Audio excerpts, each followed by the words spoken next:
just left it's 6 a.m. Yes. And we're heading to the train station for a day in Florence. Stay tuned. Welcome to another train station video. Yeah. Laura's favourite. I'll tell you what, favourite train station was Casablanca. Oh no, iconic really. Yeah, I'm spending a bit of time in Italy. It's worth utilising the trains. You can use the app or the website Trenitalia to book, and the trains themselves very clean, very much on time. We boarded our train from Venice about 6 a.m. in order to arrive in Florence sometime shortly after 8 a.m. Once we arrived in Florence, we were sort of naturally drawn towards the Cathedral of Santa Maria. You kind of turn a corner and then you're just blown away by the size of the thing. There's no way that from photos and videos that you can get a sense of the scale of it. It's nothing like actually seeing it. I've got a lot of footage here before we actually moved on to do anything else. We just walked around the whole thing, and the amount of detail is just incredible here. So while basically for everything else you do need tickets, I believe you can go into the cathedral for free, but as part of something else we actually got a sneak peek later. So we have tickets for the Uffizi gallery. So in the Uffizi gallery you have some extremely famous artists. You've got Michelangelo, you've got Leonardo da Vinci. Art is not my wheelhouse, but what does draw me to this is the architecture. So there are a couple of very pretty little dome rooms, and obviously you've got the painted ceilings and everything. So you cannot film here, so I will just put a few photos of what the buildings actually look like. But yeah, if you're a big fan of art, or you studied it maybe, then you can spend absolutely hours here. Next on our list is the Ponte Vecchio, a stunning bridge which can be viewed from the gallery. This was last rebuilt in 1345. It's just a really interesting bridge, so the views of it are stunning anyway. You can see how it's built upon, the arches are very pretty, and you just get a sense of the age of the thing. It just feels medieval. Historically it would have been occupied by tanners and butchers. These days you have a lot of jewellers, but even so with these modern day sellers you walk along and you kind of get an idea of what it would have been like.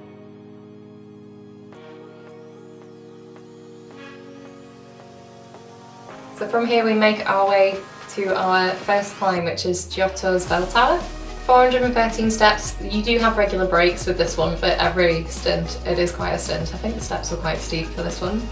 So 413 steps altogether. When you get to the top you can walk all the way around it, so you can get panoramic views of the whole place. Obviously you're getting great views of the city itself, and also the dome as well, just opposite.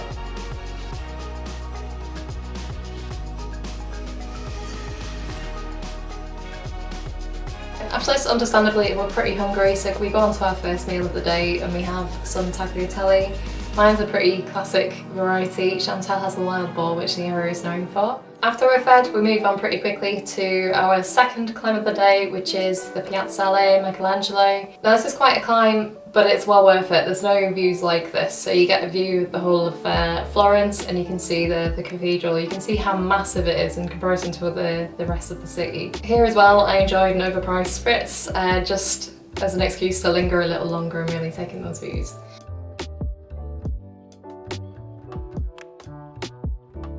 After a slow walk down, we take in the views, we cross the river one more time so that we can head off for our final climb of the day. We booked a ticket which granted us access to a few different attractions, including the bell tower and the dome. The dome is, I think it was the only thing on the list that you had to book a specific time for. This particular climb, it's a bit more challenging, not because of the actual physical endurance, but you're heading up this spiral staircase. It's pretty narrow and there's only one way up and down, so you negotiate in the space with people. You can see the steps are very narrow, so it's a little bit hairy. Now going up is fine, actually I think going down is harder.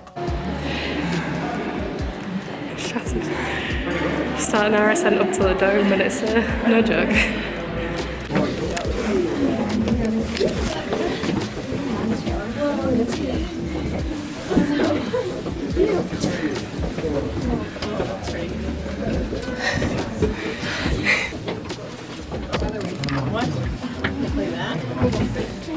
But if you are comfortable with all this, the views are well worth it. On the way up you get a sneak peek of the cathedral. As I mentioned before, you can see the dome above and the painted ceilings.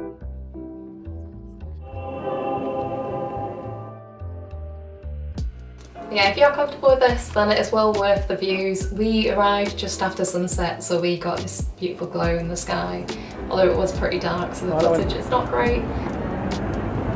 So that is the bell tower that we climbed earlier. Yeah. It is a little bit shorter. A little bit. It's a little bit lower down. This is probably my favourite thing to do, partly because it was a little bit freaky actually going up the spiral staircase, but the views, as I say, they're well worth it. I guess you can kind of choose if you want which climb you want to do based on the views that you get out of it. So I really enjoy the views of the bell tower and the rest of the city, and especially in this kind of like low light. Now we're up there for about 10 to 15 minutes, but we're sort of ushered away again after what feels like 2. This was slightly higher as well than the bell tower, so you're actually kind of like looking down on it. Now we had less than 24 hours here, so we arrived there at like 8 something in the morning and we left about 10 p.m. So we got a full day there basically, but there's definitely more that you can do in Florence. One of the things the area is famous for is a very good steak. It comes from a particular breed of cattle that is supposed to be very, very tasty. Not a big meat eater, and we're quite short on time anyway, but that's an option for sure. Being in Tuscany, if you've got days, you could probably go out to a vineyard, which would be pretty cool, but if not, then definitely try to sample wines. You could check out the statue of David at the Accademia Museum. So as you can see, my camera died. However, I just wanted to hop back on and say thank you for watching. I hope it was helpful. If you do want inspiration on where you can go and what you can get up to in the future, please do subscribe. And if you are going to Florence, I hope you have a lovely time. I mean, I'm sure you will. It's a beautiful place. Worth utilising the railways. Here as well as what, so let us into the bell tower for in Tuscany. You also have the or you can even explore the so as you can see, my